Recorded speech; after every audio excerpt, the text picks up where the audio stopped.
अस्सलाम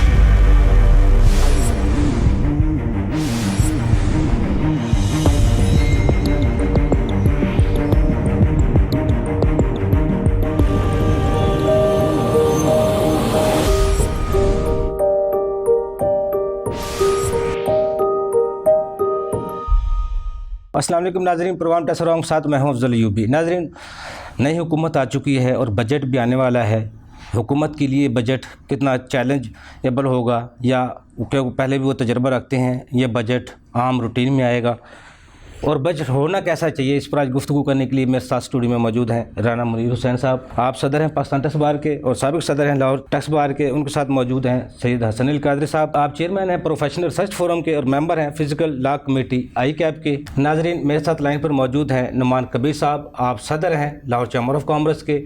वो टैक्स के हवाले से क्या कहते हैं और बजट को किस तरह देख रहे हैं, उन्हीं की ज़ुबानी जानते हैं। सबसे पहली तजवीज़ है जी कि टैक्स नेट को वसअत देना अशद ज़रूरी है, क्योंकि 22 करोड़ आवाम की आबादी में से सिर्फ 30 लाख लोग टैक्स गोशवारे जमा करवा रहे हैं। टैक्स नेट को वसअत देने के लिए मौजूदा टैक्स नाहिंदगान पर बोझ कम करना चाहिए। उसके लिए बहुत सी तजावीज़ हैं। मेरे ख्याल है सबसे आसान तजवीज़ लाहौर चैम्बर ये पेश करता है कि जितने भी सनती या कमर्शल बिजली के या गैस के कनेक्शन रखने वाले हैं या जितने भी मोबाइल टेलीफोन के यूजर्स हैं, उन तमाम फौरी तौर पर टैक्स नेट में शामिल किया जाए। पॉलिसियों में अदम तसलसल हमेशा पाकिस्तान का एक बड़ा मसला रहा है। हुकूमतें तब्दील होती हैं तो आने वाली हुकूमतें ने उनकी पॉलिसियां भी तब्दील की, ख्वाह वो अच्छी भी थी। इसकी वजह से मुआशी नशो-नुमा का तसलसल कभी भी बरकरार नहीं रहा। पाकिस्तान में एसएमईज की तादाद 5.2 मिलियन के करीब है, जो कि बरामदात का 25% हिस्सा डालती हैं और जीडीपी में उसका 30% है। बदकिस्मती से जो स्टेट बैंक की ने जो पॉलिसीज अप्लाई हुई हैं, उससे हुकूमत ने और लार्ज सेल सेक्टर ने उसको क्राउड आउट किया हुआ एसएमई को, और बमुश्किल 6% हिस्सा ऑफ जो फाइनेंसिंग है वो एसएमईज के हिस्से में आता है। इस बजट में हमारी गुजारिश होगी हुकूमत को कि स्टेट बैंक और तमाम कमर्शियल बैंक्स को पाबंद किया जाए कि वो अपनी तमाम लेंडिंग का कम से कम 40% हिस्सा एसएमईज के लिए ज़रूर करें, और एसएमईज की डेफिनेशन भी तब्दील करने की ज़रूरत है। उसकी टर्नओवर की हद को 800 मिलियन तक ज़रूर बढ़ाना चाहिए। टैरिफ रैशनलाइजेशन की अशद ज़रूरत है। मुकामी सनत को तहफ़्फ़ुज़ और फ़रोग़ देने के लिए ज़रूरी है कि दरामदी खाम माल पर कस्टम ड्यूटी बिल्कुल ख़त्म या ज़ीरो रेटेड हो या कम से कम कर दी जाए।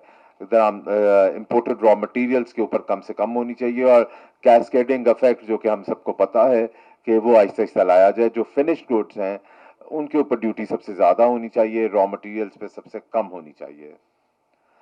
साबिक फाटा पाटा में सनतों का एफबीआर ने साल 2018 में खाम माल की दरामद पर सेल्स टैक्स और इनकम टैक्स में छूट दी थी, जबकि 2021 में फाटा पाटा में कायम सनतों को फेडरल एक्साइज ड्यूटी की मद में भी छूट दी गई है। हम सब जानते हैं कि ये खाम माल आखिरकार वापस पंजाब की मार्केटों में आ जाता है, जिसके नतीजे में भारी टैक्स चोरी होती है। लिहाजा ये इस्तिस्ना ख़त्म किए जाएं। स्टील की मुख्तलिफ मसनूआत की पैदावार पर रेट ज़मीनी हक़ाइक़ को मद्देनज़र रखते हुए बग़ैर यकसा शरह से तय किया गया है। तजवीज़ है कि स्टील की मसनूआत की पैदावार का तयन 5 से 10 टन पैदावार की सलाहियत रखने वाली छोटी फर्नेसेस के लिए 800 किलोवाट बिजली फी टन की खपत की बुनियाद पर किया जाए। सप्लीमेंट्री फाइनेंस बिल में शमसी तवानाई से बिजली पैदा करने वाले आलात और सोलर से रिलेटेड जितने भी दीगर अशिया थी, उन पर सेल्स टैक्स 17% लगा दिया गया है। इससे महंगाई का एक तूफान बर्पा हो गया है। जिस तरह हुकूमतें चाहती हैं कि हम ऑल्टरनेट एनर्जी पे जाएं, तो उससे ज़रूरी है कि ऑल्टरनेट एनर्जी के जितने भी सोर्सेज हैं, ख्वाह वो सोलर है, ख्वाह वो हाइडल है, जितने भी तरीक़ाकार हैं, इनके ऊपर टैक्सेस कम से कम किए जाएं ताकि हम इनको फ़रोग़ दें इन सनतों को। सनत की पैदावारी लागत में कमी लाने के लिए बिजली की पैदावार के रवायती इन्हिसार पर इन्हिसार छोड़कर हमें मुतबादल ज़राए को फ़रोग़ देना है, उन पर टैक्स और ड्यूटी कम करनी चाहिए। स्टेट बैंक ने मार्कअप रेट में एक मरतबा फिर इजाफा कर दिया है। इसकी मौजूदा शरह 12.25% बहुत ज़्यादा है। इसको कम करके कम से कम 5% पर लाना बहुत ज़रूरी है। भारत में हम जानती है 4% है, बांग्लादेश में भी 4.75 है और चीन में 3.85 है। टैक्स कवानीन में आसानी वक्त की अहम ज़रूरत है, क्योंकि इसके बगैर टैक्स नेट में लोगों को लाना बहुत मुश्किल है। टैक्स नेट को फ़रोग देने के लिए, लोगों की हौसला अफजाई के लिए ज़रूरी है कि टैक्स कवानीन और रिटर्न्स फाइल करने का तरीका बहुत आसान किया जाए। टैक्स रिटर्न फाइल करने के लिए एक सफ़े पर मुश्तमिल फॉर्म मुतारफ़ करवाया जाए। सेल्स टैक्स, इनकम टैक्स और विदहोल्डिंग टैक्स के लिए 3 साल में एक ही मरतबा ऑडिट होना चाहिए। बल्कि मैं गुजारिश ये कहूँगा कि हुकूमत के जो नए लोग टैक्स नेट में आए, उनके लिए उनको कम से कम अगले 3 साल के लिए ऑडिट से मुस्तस्ना करार दिया जाए, ताकि लोग इनकरेज हों और टैक्स नेट में ज़्यादा से ज़्यादा तादाद में शामिल हों। और ये जो एक लोगों में खौफ है कि अगर हम टैक्स में आए तो फौरी तौर पे हमारे पिछले ऑडिट्स खुल जाएंगे, उस तरह ये खौफ भी ख़त्म हो सकेगा। इनकम टैक्स की शरह के सेक्शन 177, 214C, 178, 175 और सेल्स टैक्स के मुख्तलिफ सेक्शंस के तहत सवाबदीदी इख्तियारात जो स्टेक होल्डर्स के साथ मुशावरत करके कम किए जाएं। जब तक अफसरान के सवाबदीदी इख्तियार ख़त्म नहीं होंगे, ना तो करप्शन का रास्ता हम बंद कर सकेंगे और ना ही लोगों को ज़्यादा से ज़्यादा राग़ब कर सकेंगे कि वो सेल्स टैक्स में भी रजिस्टर्ड हों। बहुत से कारोबार बहुत कम मुनाफे के मार्जिन पर चलते हैं, इसलिए विदहोल्डिंग टैक्स की शरह को 4.5% से कम करके 1% किया जाए। टैक्स दहंदगान की मुश्किलात को दूर करने के लिए इनलैंड रेवेन्यू एपेलेट ट्रिब्यूनल की तरफ से दिया गया हुक्म इक्तनाई अपीलों को निपटाने तक बरकरार रहना चाहिए। साजगार कारोबारी माहौल को फ़रोग देने के लिए कम अज़ कम टैक्स की शरह 1.2% से कम करके 0.5% कर दी जानी चाहिए। इस मुश्किल मुआशी वक्त में मुल्क छोटे कारोबारी और वसी तर मफाद में गैर रजिस्टर्ड अफराद को फ़रोख्त के लिए मार्केट्स में जो शनाख्ती कार्ड की शर्त लाजमी करार दी चाहिए, इसको फौरी तौर पर ख़त्म होना चाहिए ताकि रिटेल सेक्टर मजबूत हो सके। मजीद बरा कारोबारी जगहों पर अफसरान की तैनाती और रिकवरी नोटिस जारी करने की मश्क में कारोबारी बरादरी को ऑन बोर्ड किया जाए। मुझे कभी तवक्को है कि लाहौर चैम्बर की इन तजावीज़ को 2022-2023 का हिस्सा बनाया जाएगा, जिससे कारोबारी माहौल को बेहतर बनाने में बहुत मदद मिलेगी। लाहौर चैम्बर हमेशा FBR के लिए, मिनिस्ट्री ऑफ फाइनेंस के लिए, हर तरह की मुशावरत के लिए, स्टेक होल्डर्स को सपोर्ट करने के लिए और गवर्नमेंट को भरपूर तरीके से सपोर्ट करने के लिए हमेशा हाजिर है। राणा साहब, अभी लाहौर चैम्बर के जो सदर साहब थे, नुमान कबीर साहब, वो फरमा रहे थे 30 लाख हमारे गोशवारे हैं और जो बिजली के मीटर हैं, कमर्शियल मीटर हैं, वो उनकी तादाद गोशवारों से ज़्यादा है। हुकूमत इनको टैक्स नेट में लाने के लिए कोई इक़दाम करे, यानी कि BTB पर जो उनका फोकस था, वो चाहते हैं टैक्स नेट भी बढ़े, टैक्स बेस भी बढ़े। आप इसको किस तरह देखते हैं? बड़ा अच्छा सवाल है और बड़ा ही अच्छा जवाब जो है वो प्रेसिडेंट साहब ने दिया आपको, लेकिन मैं इसको थोड़ा सा आगे बढ़ाता हूँ। जी जी। ये जो इंफॉर्मेशन है FBR के पास, उनका कहना ये है कि हमारे पास 2.50 लाख लोग ऐसे हैं जिनको टैक्स नेट में आना चाहिए, लेकिन वो अपने गोशवारे दाखिल नहीं करते हैं। जी जी। और ये बात सिर्फ अभी साहब का गवर्नमेंट नहीं, बल्कि इससे पहले भी जो गवर्नमेंट थी जी, वो भी ये बात दावा करते आई हैं, बिल्कुल शक नहीं इसमें। अब जो प्रेसिडेंट साहब ने कहा है उसमें तो सिर्फ वो बात कर रहे हैं 30 लाख कमर्शियल कनेक्शंस की। जी जी। लेकिन इसमें बहुत सारे ऐसे लोग हैं जिनके पास, जिनकी ट्रैवलिंग हिस्ट्री, जिनकी इमूवेबल प्रॉपर्टीज़, दूसरी जो इन्फॉर्मेशन सारी उनके पास पड़ी हुई हैं। जी जी। तो अब सवाल जहाँ ये पैदा होता है कि ये इसको इन्फॉर्मेशन को यूटिलाइज़ क्यों नहीं किया जा रहा। जी जी। इतनी देर से, गुज़श्ता 5 साल से हम ये बात सुन रहे हैं कि इतनी इन्फॉर्मेशन मौजूद है। इन्फॉर्मेशन को यूटिलाइज़ कर लिया जाए प्रॉपरली तो तादाद बढ़ सकती है, और उसके लिए FBR ने बहुत सारा काम भी किया हुआ है और वो चाहते भी हैं कि जी सब लोग नेट में आ जाएं। तो अगर वो सारे लोग नेट में आ जाएं, इनका बोझ कम हो जाएगा, बजाय इसके कि बार बार एक ही लीमू से आप रस निकालने की कोशिश कर रहे हैं, तो उस पर ज़्यादा गवर्नमेंट को फोकस कर। मिसाके मईशत जो है, मैं समझता हूँ कि ये इसका तल्लक जो है ये सियासतदानों से नहीं होना चाहिए। दूसरे मुल्कों में जो मईशत को कंट्रोल करने वाले लोग होते हैं, जो पॉलिसीज़ बनाने वाले लोग होते हैं, वो अलग होते हैं। सियासत करने वाले लोग जो होते हैं वो अलग होते हैं। तो जो सियासत करने वाले लोग हैं, अगर वो वही मईशत को बनाएंगे, उसको मईशत को कंट्रोल करेंगे, तो क्या होगा कि जब उनकी गवर्नमेंट चली जाएगी तो वो मईशत का जो भी सिस्टम है सारा वो ख़त्म हो जाएगा। नए वाले आएंगे, फिर नए वाले जब मीशत ये नहीं है कि एक दिन में उसको जो ठीक किया जा सकता है या एक दिन में ख़राब किया जा सकता है। फिर से वो ABC से शुरू करेंगे और जब वो S तक पहुंचेंगे तो फिर वही मामला। इसलिए मैं समझता हूँ कि मईशत के लिए जो एक्सपर्ट्स हैं, जो इकोनॉमिस्ट हैं, जिनका काम है वो उनको एक अलग से रहना चाहिए।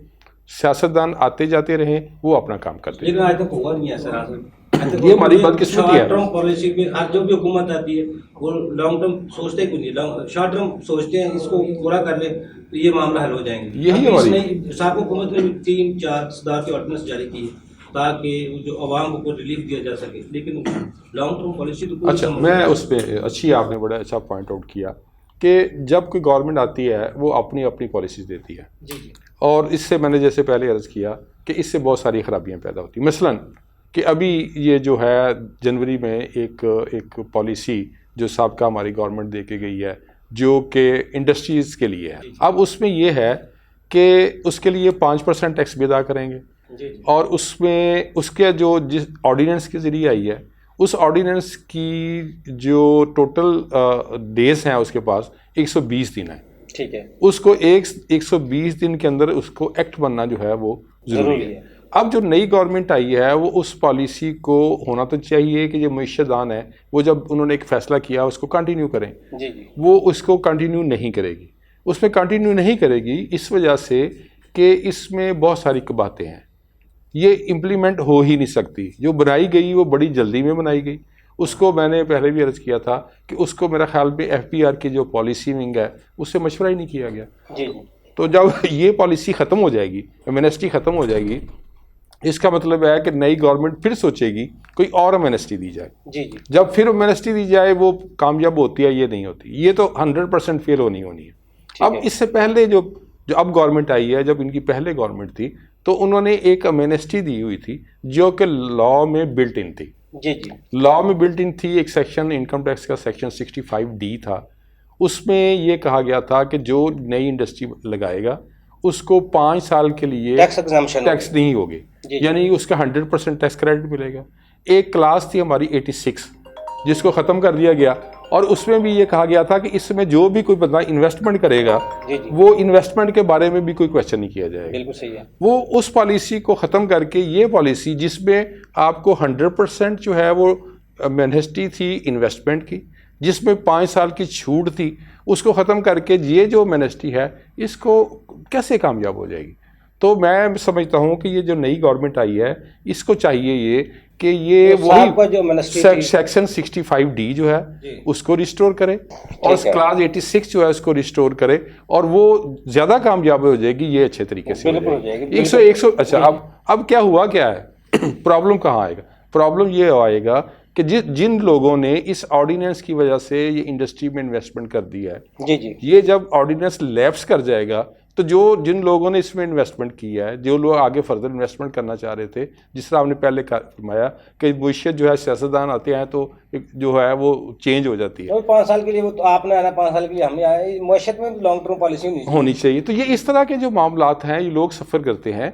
तो इसलिए मैं चाहता हूँ कि एक अलग से विंग होना चाहिए, सियासतदान आते जाते रहे, वो बजट बनाने वाला अलग विंग हो और पॉलिसी बनाने वाला अलग, और जो इन्फोर्समेंट टीम है डिपार्टमेंट की वो अलग हो, टैक्स कलेक्शन वाली। आप सही कह रहे हैं राणा साहब। हसन कादर साहब, ब्रेक से जाने से पहले आपकी तरफ एक सवाल छोड़ रहा हूँ। हमारे टैक्स निज़ाम में वैसे हर हुकूमत का यही नारा होता है उसको हम बेहतर करेंगे।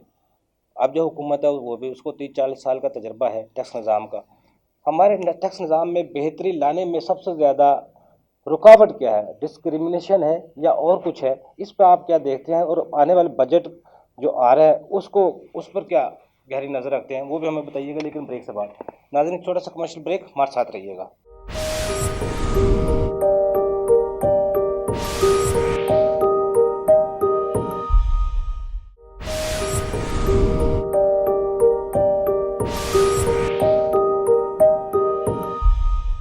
वेलकम बैक नाज़रीन। जी हसन साहब। जी, आपने भी साहब बड़ा अहम सवाल किया है। और देखें, आपने जो बात की कि तब्दील कोई चीज़ अगर हम करना चाहते हैं या कोई बेहतरी करना चाहते हैं तो होती क्यों नहीं है। जी। अभी राणा साहब ने जैसे अभी रहनुमाई फरमाई और बड़ी अच्छी बात की कि देखें मसला क्या है कि 30 लाख का इशू नहीं है। आपके पास, आपसे मुराद है FBR, चाहे हुकूमत कोई भी हो, एफबीआर के पास एक प्रॉपर ऑथेंटिकेटेड डेटा मौजूद है कि कौन कौन आपके पॉसिबल टैक्स पेयर हो सकते हैं। जी जी। एक तो खुदारा हाथ जोड़ के एक मेरी रिक्वेस्ट है आने वाली हुकूमत से कि ये कॉन्सेप्ट ख़त्म करें कि जी हमने फाइलर बढ़ाने हैं। खुदा के लिए टैक्स पेयर बढ़ाएं। फाइलर बढ़ा के हमें आज तक कुछ नहीं मिला।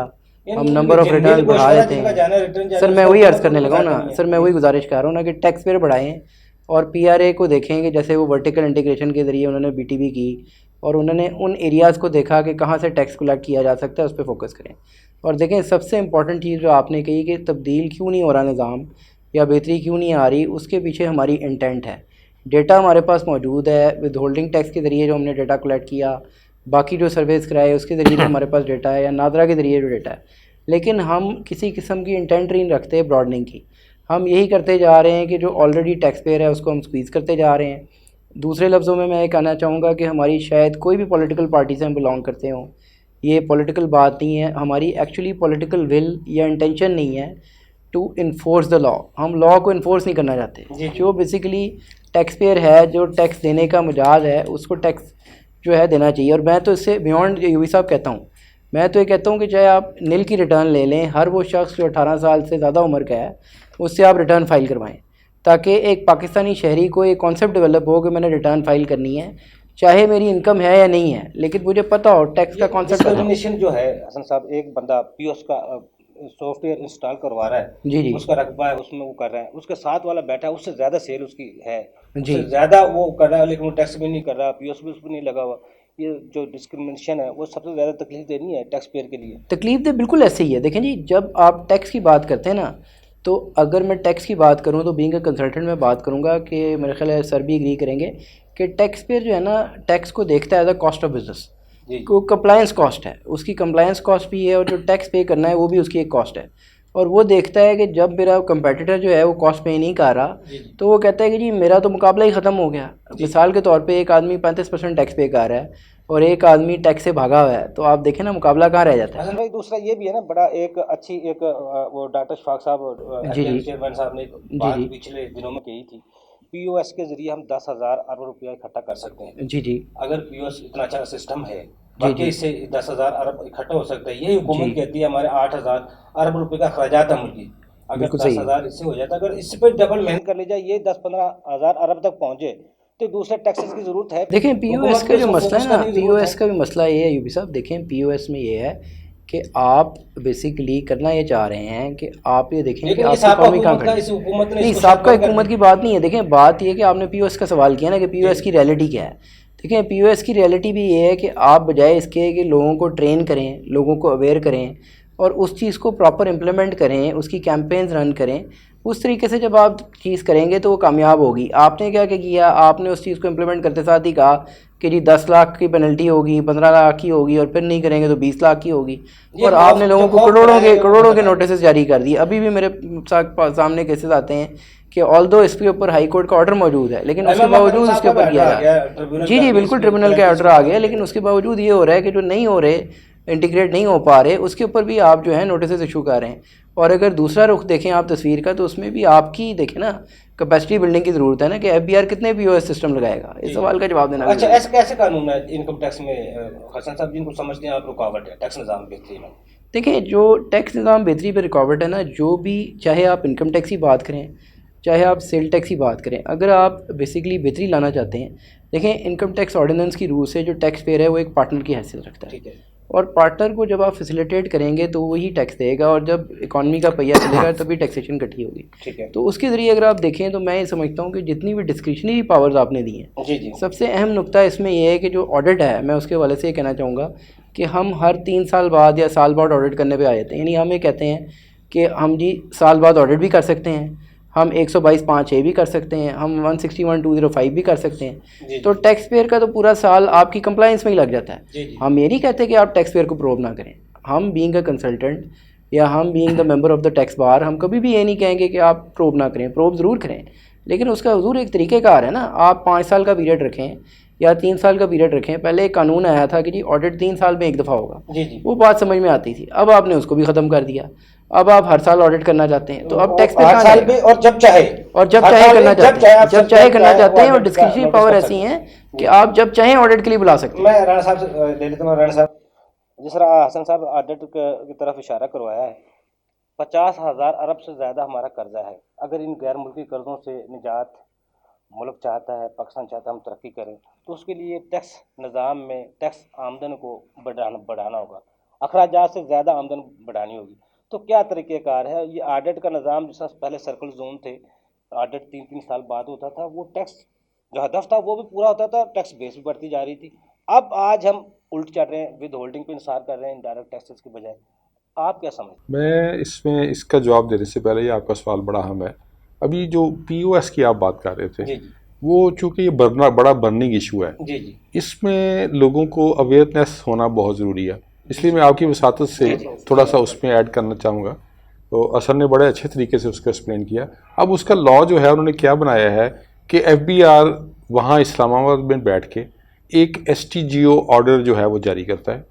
वो कहता है कि जी ये कराची के लोग हैं, इतनी लिस्ट है, ये लाहौर के हैं, ये पेशावर के हैं, इनको जो है इंटीग्रेट हो जाना चाहिए FBR के साथ। जी ना देखो, ये एक ऑर्डर है, वो उसके लिए ना उसको कोई वो अपॉर्चुनिटी प्रोवाइड करते हैं, ना कोई उसके लिए एक स्पीकिंग ऑर्डर पास करते हैं कि भाई इसको क्यों होना चाहिए, इसकी दुकान बड़ी है, इसकी सेल बड़ी है, इसका क्या चीज़ है, कुछ भी नहीं लिखते। सिर्फ नाम लिखना है, नाम लिख देना है कि जी ये यूबी साहब इसको इंटीग्रेट कर दें। जी जी। ये लेकिन जो है वहाँ से कुछ पैसे मिल जाए तो वो उसमें खाते में से निकल भी जाता है। नहीं, वो मैं बताता हूँ। आगे क्या है कि जब उसका नाम गलत आ गया, फिर उसके लिए ज़रूरी है कि वो जिस शख्स का नाम आ गया है, अब वो उसके ऊपर ओनस लाई करता है कि वो बताए कि मैं इसमें नहीं आता।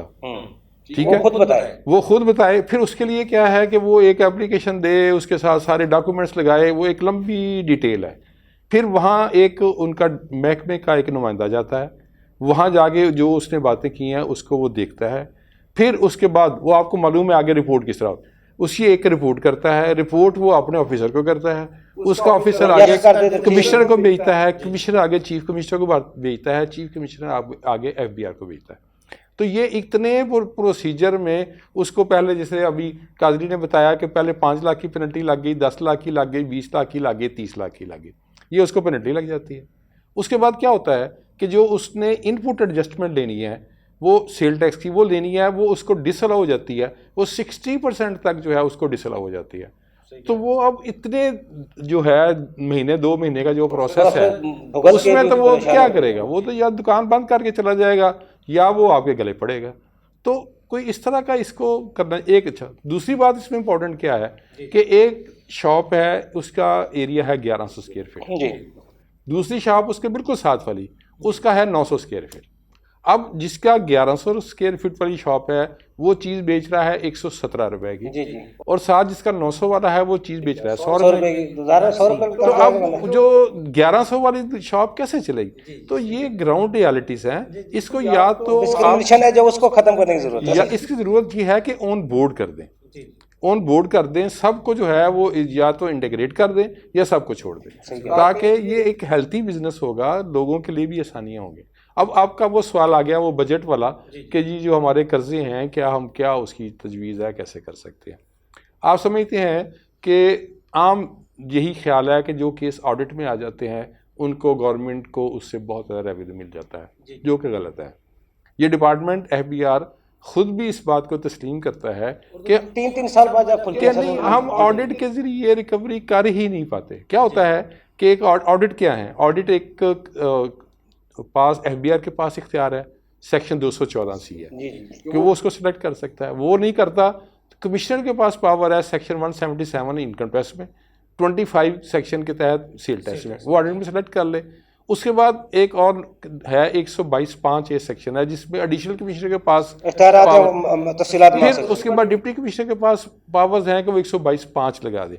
अच्छा, ये सारा कुछ उनके पास इख्तियारात हैं, लेकिन आपका जो सवाल जो बड़ा इंपॉर्टेंट है कि क्या इसके ज़रिए कुछ रेवेन्यू गवर्नमेंट को मिलता है, तो मेरा इस पर जवाब है कि हार्डली 10%, क्योंकि वो जो ऑर्डर होता है वो फर्स्ट अपील में बढ़ाने में तो नाकाम ही है ना इसमें। सुनने उसमें फर्स्ट अपील में ख़त्म हो गया, सेकंड अपील में ख़त्म हो गया, और अल्टीमेटली वो जो है वो टैक्स ज़ीरो हो गया, और जो इतना वक्त ज़ाया किया, इतनी मशीनरी ज़्यादा की, वो वक्त का अगर ज़ाया भी गया, अफसर के जो पैसे भी अखराजात। अच्छा वही वक्त अगर नए टैक्सदार को तलाश करने के लिए लगाया जाए और उनसे जो ड्यू टैक्स है वो ले लिया जाए, मैं समझता हूँ कि जो इनके पास इनका दावा है कि 2,50,00,000 लोग जो हैं, अगर उनको टैक्स लाने में हम उसका 50% भी ले रहे हैं, 1,25,00,000 लोगों को टैक्स नेट में ले आएँ, तो हम इस पोजीशन में हो सकते हैं।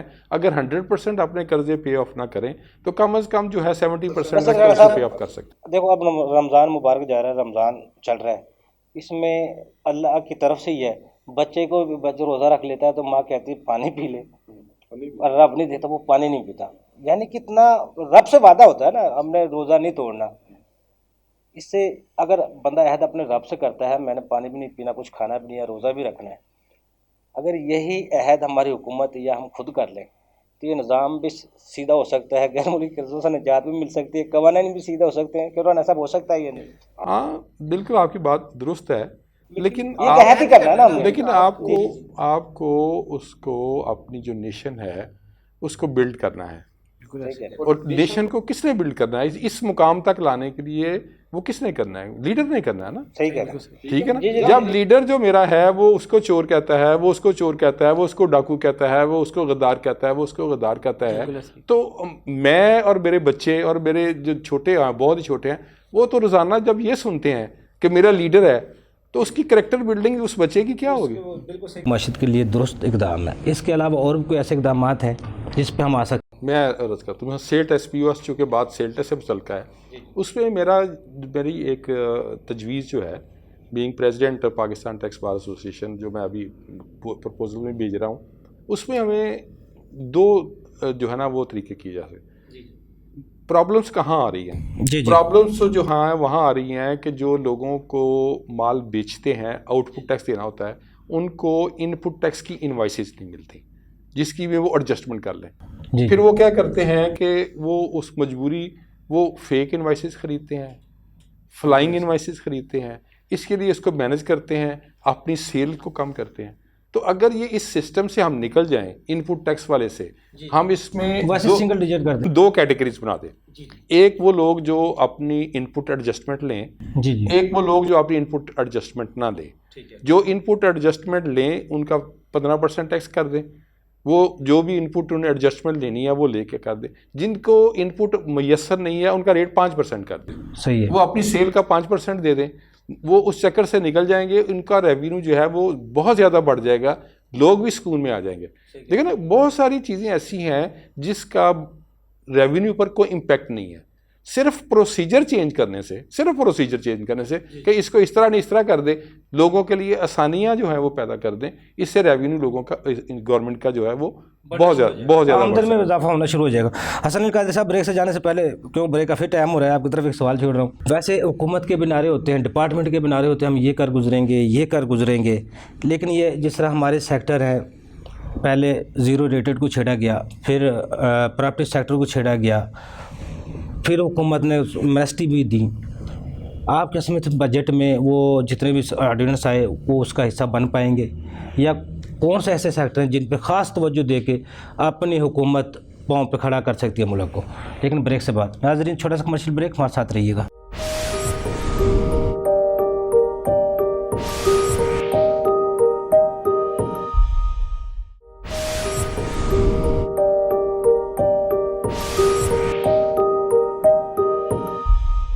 वेलकम बैक नाज़रीन। जी हसन साहब, एक बात मैं कहना चाहूँगा, जैसे अभी सर ने एक बात की जो कि उन्होंने कहा कि जी कुछ को हम विदाउट इनपुट टैक्स ले जाएं और कुछ को हम ये कहें कि जी 15% पे चले जाएं, और बड़ी अच्छी बात की कि प्रोसीजरल चेंज होना चाहिए। और मैं ज़ाती तौर पे समझता हूँ कि मसला यूबी साहब यही है कि हम प्रोसीजरल चेंज की तरफ नहीं जा रहे। जैसे कि आपको पता होगा बहुत सारे हमारी चीज़ें फाइनल टैक्स थी, हम उसको मिनिमम टैक्स में ले गए। अब असल कहानी ये है कि हम फिर उसको नॉर्मल में लेके जा नहीं सकते क्योंकि हम रिफ़ंड दे नहीं सकते। जी। तो फिर मेरा सवाल यही पैदा होता है कि उसको फाइनल में ही रहने देते, रेवेन्यू आपको जनरेट हो रहा था, टैक्स पेयर को भी आसानी थी, आपको भी आसानी थी। जी ठीक है। अब इसी तरह जैसे आपने जो सवाल किया है कि जी इसमें बेहतरी और कैसे लाई जा सकती है, या मिसाल के तौर पे जैसे ऑर्डिनेंस की आपने बात की कि ऑर्डिनेंस, अच्छा इसमें मैं आपको बताऊं जो सबसे बड़ा अलमी है, जो अभी राना साहब ने जिसकी तरफ इशारा किया कि जो मिसाके मईशत की आप बात करते हैं वो ये है कि एक थिंक टैंक होना चाहिए आपका। राना साहब का जो इशारा है मैं ज़ाहिर तौर पे समझता हूँ एक थिंक टैंक की तरफ है कि एक प्रॉपर थिंक टैंक हो जो कि एक स्ट्रेटजिक पॉलिसी बनाए 10 साल 15 साल की, और उस पॉलिसी को इर्रिस्पेक्टिव ऑफ के कौन सी गवर्नमेंट आती है कौन सी नहीं आती है उसको फॉलो किया जाए, जैसे कि तरक्की याफ्ता मुल्कों में किया जाता है। आप इसकी मिसाल यूएसए से ले सकते हैं, यूके से ले सकते हैं, आप यूरोप से ले सकते हैं, वहाँ इसी प्रैक्टिस को फॉलो किया जाता है। तो उसको फॉलो किया जाए। ये नहीं होना चाहिए कि मेरे दौरे हुकूमत में अगर एक ऑर्डिनेंस नहीं आया, किसी और के दौरे हुकूमत में आया और मैं पावर में आ जाता हूँ, मैं कहूँ नहीं जी जो आपने किया वो सारा गलत है और जो मैंने किया वो सब ठीक है। तो इस पॉलिसी के ज़रिए नहीं चलना चाहिए, हमारी रीजनिंग होनी चाहिए, हमें देखना चाहिए कि उस ऑर्डिनेंस में क्या सही है और क्या नहीं है। और जहाँ तक ऑर्डिनेंस की बात है, माज़रत के साथ मैं ये समझता हूँ कि जो भी लॉ मेकिंग प्रोसेस है उसको जब तक आप फॉलो नहीं करेंगे ना सर, वो एक्सेप्टेबल नहीं होगा। ऑर्डिनेंस कभी भी लार्जर पब्लिक के लिए एक्सेप्टेबल इसलिए नहीं होता कि उस पर ना तो डेलिब्रेशन हुई होती है, ना आपकी जो स्टैंडिंग कमेटी है फाइनेंस की जो पार्लियामेंट के अंदर मौजूद है उस पर कोई बात हुई होती है, और ना ही उसके ऊपर कोई बहस हुई होती है। तो जो चीज़ ज़ेरे बहस ही नहीं आई वो एक्सेप्टेबल टू ऑल कैसे होगी और आप उसको किस तरह सर्वाइव कराएंगे। तो अल्टीमेटली अगर लीगल पॉइंट ऑफ व्यू से बात करें तो ज़ाहिर है ऑर्डिनेंस अगर एक्सेप्ट नहीं किया जाता तो 120 दिन के बाद लैप्स भी कर जाएगा। लेकिन अगेन ऑर्डिनेंस का आने का मकसद या जो उसकी इंटरप्रिटेशन ऑफ लॉ है, जो मैं समझता हूँ being a student of law, वो ये है कि हमारा जो लॉ मेकिंग प्रोसेस है उसके ऊपर हमें एतबार ही नहीं है, इसलिए हम ऑर्डिनेंस लेके आ रहे हैं। अच्छा, जितने हमारे अफसरान के पास हर बजट में इख्तियारात स्वाबदीद इख्तियारात बढ़ा दिए जाते हैं। जी चैम्बर भी कहता है वो जो इख्तियारात हैं स्वाबदीद इख्तियारात बढ़ाए जाते हैं वो स्टेक होल्डर की मुशावरत से तय किए जाएँ।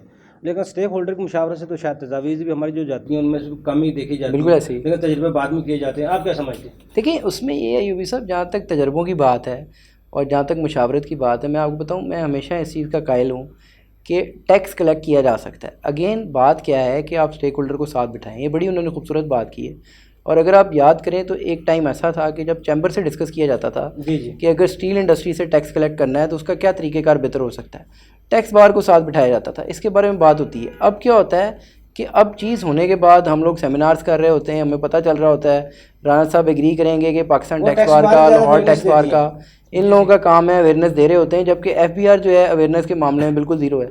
हाँ पीआरए को हम कह सकते हैं कि वो अवेयरनेस देता है, लेकिन येट अगेन एफबीआर क्यों नहीं देता। और नेशनल सेल टैक्स की रिटर्न का इशू चल रहा था इस बजट में, आप समझते हो ऐसा बनेगा? देखिए उसमें नेशनल सेल टैक्स की कमियां थी उनको दूर किया जा सर। उसमें देखें ना, जब मैं ये आपको थोड़ा सा याद कराना चाहूँगा कि ICAP ने एक बड़ा इनेकाद किया था नेशनल टैक्स कॉन्फ्रेंस का 2019 में। जी। और उधर तमाम जनाब जो थे ना PRA के, SRB के, KPK के, बलूचिस्तान रजिस्ट्रेशन अथॉरिटी, और तमाम ICT के तमाम हमारे जितने भी ओहदेदारान थे वहाँ मौजूद थे, और वो सारे पाकिस्तान टैक्स बार ने किए थे। कराची में बहुत बड़ा सेमिनार किया था। तो उसमें जो असल उस सेमिनार का जो जुज़ था ना, वो यूबी साहब मैं आपको बताया था, वो जुज़ ये था कि सारे एग्री करेंगे कि वो जुज़ ये था कि आप एक सिंगल सेल टैक्स रिटर्न तब तक नहीं ला सकते जब तक कानून हार्मोनाइज नहीं होगा।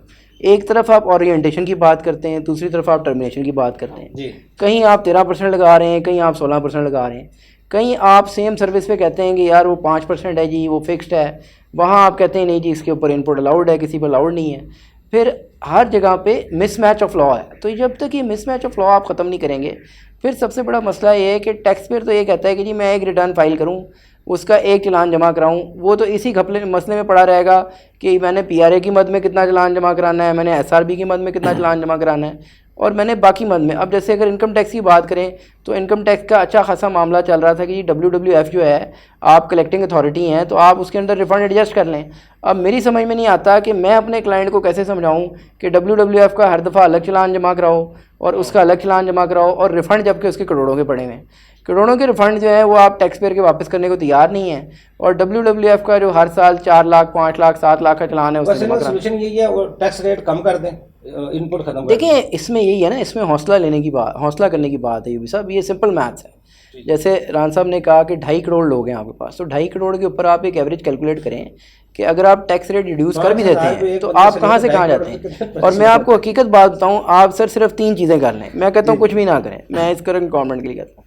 नंबर 1, आप ऑडिट को रैशनल करें, 3 साल के बाद करें, आप डिस्क्रिशनरी पावर ख़त्म करें, और आप लोगों से ये कहें कि जनाब हम पेनल्टी लगाएंगे अगर आप प्रॉपर अपनी बुक्स डिक्लेयर नहीं करेंगे। टर्नओवर टैक्स को आप 0.5% भी ले जाएं, और आप जो बैंकिंग ट्रांजैक्शन है उसके ऊपर कॉन्सेप्ट लेके आएँ कि जी जो बैंकिंग ट्रांजैक्शन करेगा उसको टैक्स रिबेट दें। देखें जो आप डिजिटल की बात करते हैं ना, डिजिटल का तो सफ़र बड़ा दूर है। आपकी तो कैश बेस्ड इकोनॉमी है, आप बैंकिंग डिजिटल रेवेन्यू का कॉन्सेप्ट लाए ना सर, डिजिटल टर्नओवर का कॉन्सेप्ट इंटरनेशनल है। एंटी मनी लॉन्ड्रिंग आ गया, बेनामी एक्ट आ गया, इतने कवानीन आ गए, इख्तियारात एफबीआर को इतने मिल गए हैं, तो फिर इसके बावजूद हमें नए बजट बनाने की ज़रूरत है। नहीं देखिए उसमें ये सब इख्तियारात का भी एक प्रॉब्लम है ना। मैं आपको एक अर्ज़ करूँगा आपकी राना साहब की इजाज़त के साथ कि देखें इसमें मसला ये है कि ये दो चीज़ें होती हैं सर किसी भी कानून में। एक होता है कि आप डिज़ाइन करते हैं, एक होता है आप ऑपरेशनली देखते हैं कि कितना इम्प्लीमेंटेबल है कानून, सही है, कितना चल सकेगा। हमारा मसला ये है कि हम कानून डिज़ाइन तो कर लेते हैं, अब इनकम टैक्स ऑर्डिनेंस आया, हमने वो भी इम्पोर्ट किया। जो बेनामी ट्रांजैक्शन का एक्ट है या मिसाल के तौर पे एंटी मनी लॉन्ड्रिंग एक्ट है, इसकी भी अगर आप हिस्ट्री में जाएंगे तो आपको पता चलेगा कि किसी ना दाएं बाएं किसी मुल्क से आपको मिला है और एक्चुअली आपके मुल्क पे अप्लाई नहीं होता और आप यहाँ पे अप्लाई करना चाह रहे हैं। और देखें ना जो बेनामी ट्रांजैक्शन है या एंटी मनी लॉन्ड्रिंग एक्ट है या जो भी मसाइल हैं उनके बारे में अवेयरनेस क्या दी गई।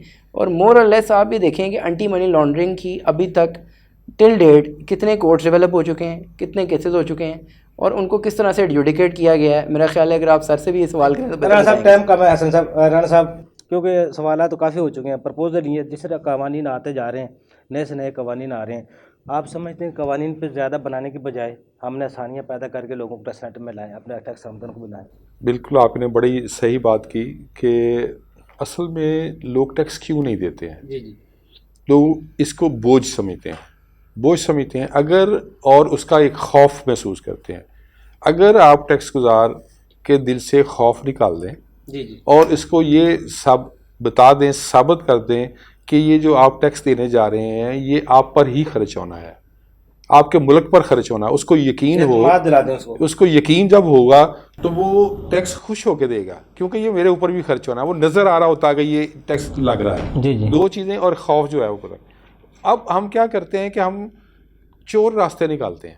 जी जी, चोर रास्ता मसलन हमने क्या किया कि पिछले साल में इनकम टैक्स में एक सेक्शन 75A इंट्रोड्यूस कराया जिसमें चुपके से हमने कह दिया कि जी जो भी 50 लाख रुपए से ज़्यादा की आप इमूवेबल प्रॉपर्टी परचेज करेंगे उसके ज़रूरी है उसके लिए कि आप उसको बैंकिंग चैनल के ज़रिए करें। ठीक है। अगर आप 10 लाख रुपए से ज़्यादा की इमूवेबल प्रॉपर्टी सेल करते हैं तो उसके लिए ज़रूरी है कि आप उसकी ट्रांजैक्शन जो है वो थ्रू बैंकिंग चैनल करें। अब ये खामोशी से कर दिया गया है लॉ, आम आदमी को बेचारे को मालूम नहीं, समझ ही नहीं आती। जी, आम मालूम नहीं। अब क्या होगा कि साल बाद या 2 साल बाद उसके पास नोटिस आएगा, उसमें क्या होगा कि जी आपने ये 50 लाख के ज्यादा सी प्रॉपर्टी परचेज की है, इसके ऊपर सबसे पहले तो आप 5% पेनल्टी दे दो, जिसका उसका इल्म ही नहीं है, जिसका उसका इल्म नहीं। सही कह रहे हैं, ठीक है ना, ignorance of law is no excuse, बात दुरुस्त है, लेकिन जब लॉ बनाते हैं उसको तो पब्लिक करे ना पहले। सही कह रहे हैं उसको अच्छा, अब वो खौफ उसके दिल में एक दफ़ा टेस्ट, फिर उसको ना सिर्फ पेनल्टी लगनी है बल्कि जब उसने प्रॉपर्टी बेचनी है तो उसको उसकी कॉस्ट में से माइनस नहीं करना जो कि उसने पेमेंट कैश की सूरत में की हुई है। जी जी, यानी उसने अगर 1 करोड़ रुपए की प्रॉपर्टी परचेज की और उसको उसने 2 करोड़ रुपए की बेच दिया तो वो 2 करोड़ का 2 करोड़ रुपए ही उसका मुनाफा तस्लीम किया जाएगा और उसके ऊपर टैक्स कर। तो ये जो कवानीन हैं इनको सादा होना चाहिए, जी जी, हर कारोबारी आदमी की फहम में हो और उसके लिए आसानियाँ, बहुत सारी आसानियाँ सिर्फ प्रोसीजर तब्दील करने से ज़्यादा से ज़्यादा जायदाद खरीदनी, गाड़ी खरीदनी, यही सबसे ज़्यादा लेन देन में होता है, या खाने पीने को। और तो राणा साहब कोई ऐसी बड़ी चीज़ें नहीं है जब हम जहाज़ खरीदते हैं या वो बड़ी चीज़ें नहीं, वो भी तो है ना कि जो प्रॉपर्टी किसी ने प्लॉट जिंदगी में एक प्लॉट खरीद लिया, सादा कर दे, वहाँ बंदे को पता हो भाई मैंने ये हुकूमत को देना है, ये मेरे से आना है, वो बेईमानी की तरफ जाए ना, वो सही तरीके और से। जितनी डिस्क्रिशनरी पावर्स जो अभी बात कर रहे थे, जो डिस्क्रिशनरी पावर्स हैं असेसिंग ऑफिसर के पास, उसको कम अज कम करना। हम जब प्रैक्टिस में थे, पुराने शिप शुरू की प्रैक्टिस, वही उसकी वजह से खौफ है ना। उसकी पहले उसका ये होता था कि अगर किसी ऑफिसर ने किसी की एडिशन करनी है, सेक्शन 13 होता था कि ये इसकी एडिशन हमने करनी है, अब सेक्शन 111 है, उसमें के लिए ज़रूरी होता था कि वह ऑफिसर अपना एडिशनल कमिश्नर से परमिशन दे कि मैं ये इसको टैक्स लगाना इतना जाना चाह रहा हूँ, मुझे इजाज़त दें। उसमें ये होता था कि लोगों के साथ ज्यादती उस वक्त भी होती थी लेकिन कम होती थी। जी जी, अब जो है उसके पास इतनी डिस्क्रिशनरी पावर्स हैं कि एक असेसिंग ऑफिसर जो अभी आया ही है उस ट्रेनिंग लेके, उसको अगले दिन चार्ज दे देते हैं, वो क्या कहता है 10 करोड़ रुपए की एडिशन कर दे, 20 करोड़ रुपए की एडिशन कर दे, उस बंदे को हैंग कर दे। इतनी बड़ी डिस्क्रिप्शन जो है इसके चेक एंड बैलेंस होना चाहिए, असेसमेंट अफसरान के ऊपर भी। राणा साहब आपको बहुत शुक्रिया, हसन साहब आपको बहुत शुक्रिया, आपने हमें टाइम दिया।